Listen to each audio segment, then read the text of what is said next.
From South Dakota congressional races to presidential campaigns, Vermilion native Paul Erickson is a well-known Republican conservative operative. But now Erickson is in the middle of a congressional investigation into collusion between Trump's political campaign and the Russians. On tonight's Eye on KELOLAND, Angela Kennecke investigates Erickson's background and has the details on why a member of the Senate Judiciary Committee wants to see all documents with Erickson's name on them. This Vermilion native who owns businesses in Sioux Falls may soon find himself in the hot seat in front of senators investigating Trump's campaign collusion with Russia during the 2016 election. NRA member Paul Erickson has been in the spotlight nationally over his relationships with high-level Russians and Donald Trump since last spring, when I first reached him by phone. He told me at the time he was unavailable to talk with me.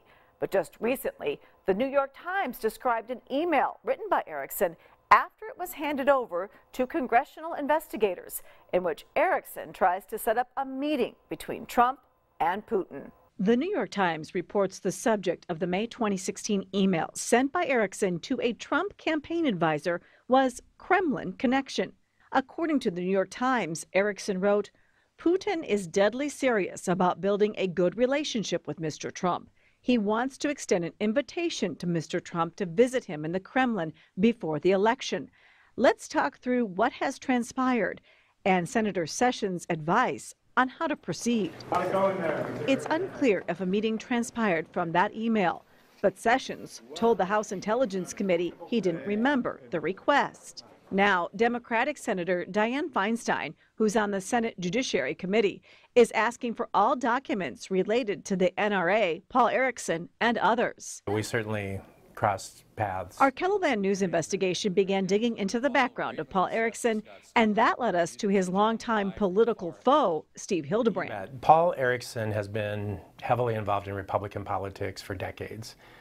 In South Dakota as well as nationally. Hildebrand worked on Democratic Senators Tim Johnson's and Tom Daschle's campaigns nearly 2 decades ago. There were a lot of these sort of, background kind of operations happening to try and affect the vote that weren't directly on John Thune's U.S. Senate campaign, but they were kind of in the shadow background, and Paul Erickson was part of that, helping, stir up stuff against Tom Daschle, against Tim Johnson, and that had Paul Erickson's fingerprints all over it. John Thune's office says Erickson did not work on the senator's political campaigns, but he was behind the Rushmore Policy Council, a group whose sole purpose was to launch a media campaign to defeat Daschle. Back in 1994, Erickson was an entertainment lawyer who booked John Wayne Bobbitt on a Love Hurts worldwide media tour.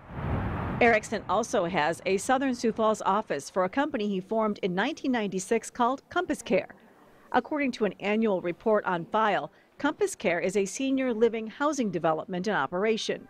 People working in neighboring offices here say they only see him about once a month. KELOLAND Investigates did find several judgments against Compass Care from 2003 and 2004, adding up to more than $150,000.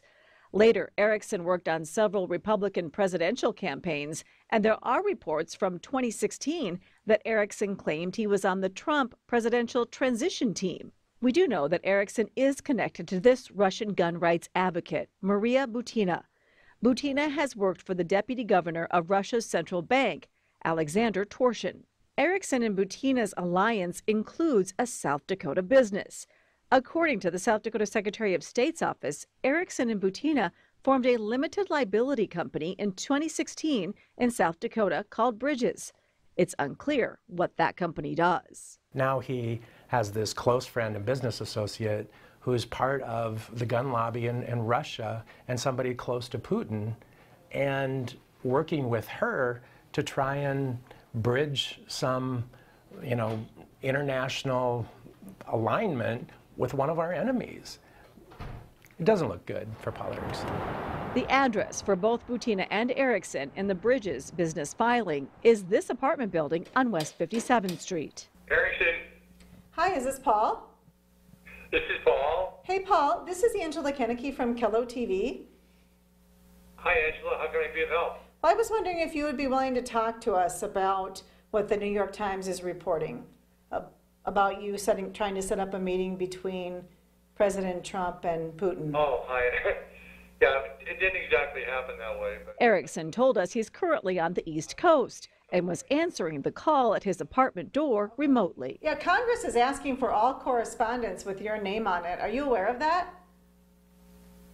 no, but I know that they cast the net wide for all Republicans last, 2 years, but that was it. But like I said, the New York Times isn't always the best source on these things. But Did you write was that your email? Did you write an email asking to set up? I can't even confirm that. I never even saw it. So, but if there's anything more, I can. I'll know more after the first year, like everybody else. Erickson told us he'd be back in Sioux Falls next month, and then the line disconnected. We weren't able to reach him again. With Eye on KELOLAND, I'm Angela Kennecke. Special Counsel Robert Mueller is currently spearheading the FBI's investigation into Russia's interference in the 2016 election, including whether members of Trump's campaign colluded with Moscow to tilt the election in his favor. He is also looking into whether Trump sought to obstruct justice when he fired FBI Director James Comey in May. Well,